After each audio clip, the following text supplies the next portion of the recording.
Hello everyone, नमस्ते।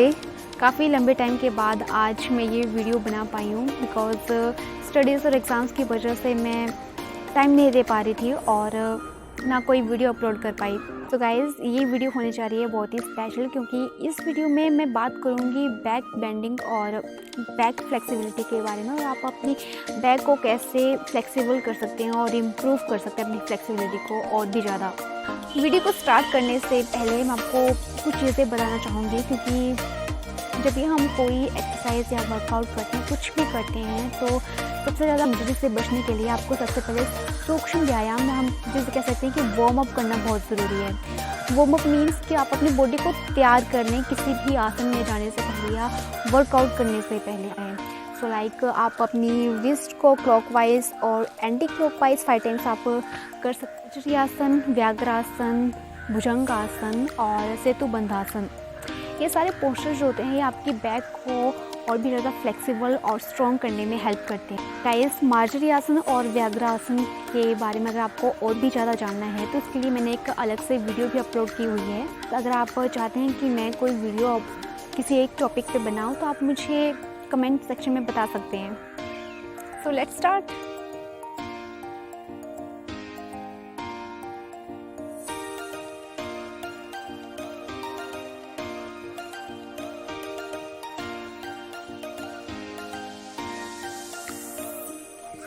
Same as usual warm up आप अपने हाथों का भी कर सकते हैं इस तरह से।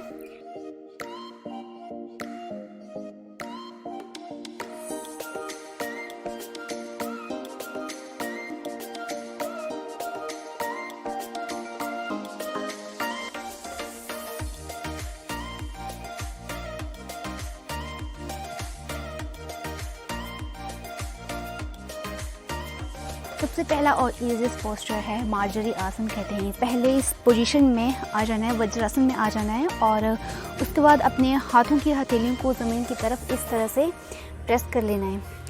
और इसमें ध्यान देना है कि आपकी आर्म्स और आपकी जो लेग्स हैं वो एक दूसरे के सामने और स्ट्रेट पोजीशन में हो, और आपकी जो बैक है ये भी स्ट्रेट पोजीशन में हो।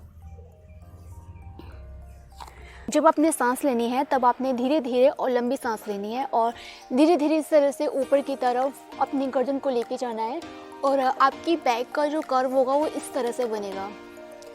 जब आपने बैक पोजीशन में आना है, इस तरह से आपकी बैक का जो वो है वो पोजीशन रहेगा, मतलब कुबड़ के जैसा ये पोजीशन होगा आपका। आप 5 से 10 बार इस आसन को कर सकते हैं। तो लेट्स डू इट अगेन। आपने इस तरह से पोजीशन लेनी है और धीरे धीरे और लंबी सांस लेते हुए अपनी बैक को कर्व देते हुए, गर्दन को ऊपर लेते हुए, और अब सांस को होल्ड करके रखना है।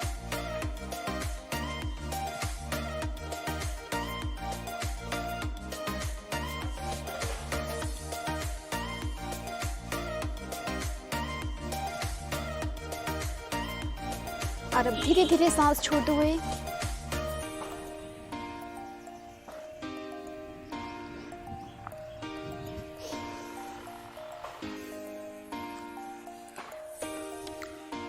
इससे अगला आसन है व्याघ्रासन। वो भी इजी पोजीशन में होता है, लेकिन इसमें थोड़ा सा चेंज आ जाता है। पोजीशन में भी हमने अपने हाथों की हथेली को इस तरह से रखना है, और हमारा पोस्चर सेम इसी की जैसे होगा जैसे हमने मार्जरी आसन में किया था।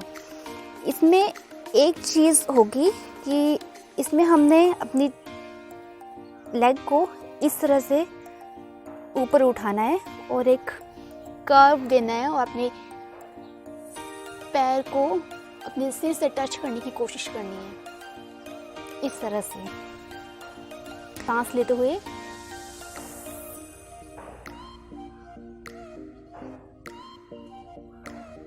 अब हमने इसी पोजीशन में होल्ड करके रखना है सांस को।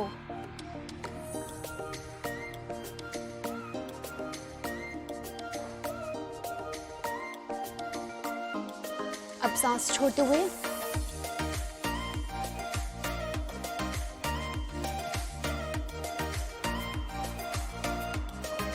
इस तरह से टच करना है।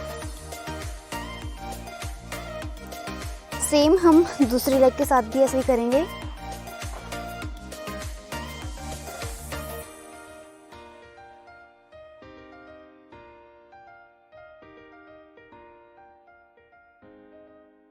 तो नेक्स्ट पोस्चर है हमारा भुजंगासन।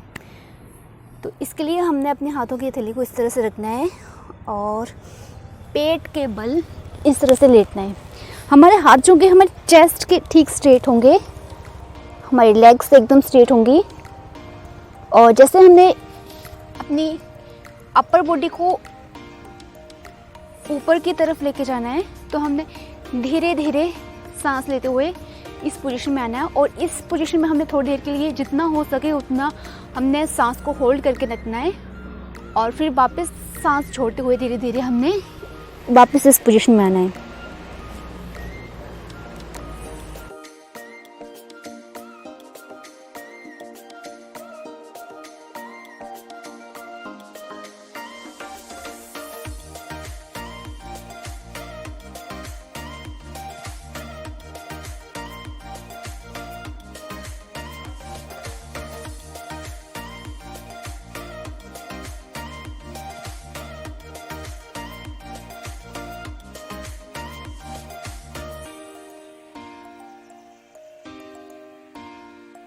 इसके अलावा सेतु बंधासन पे एक ऐसा योगा आसन है जो हमारी बैक को फ्लेक्सिबल बनाने में हेल्प करता है।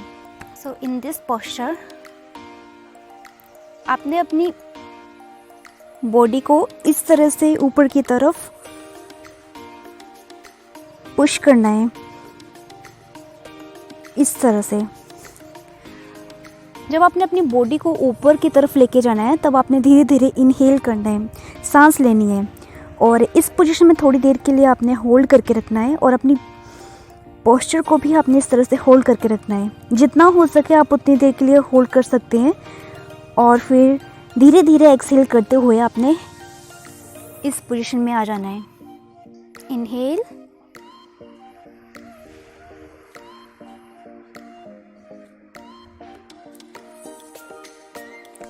अगर आप बिगनर्स हैं तो आप इस तरह से अपनी बैक को सपोर्ट कर सकते हैं। And exhale.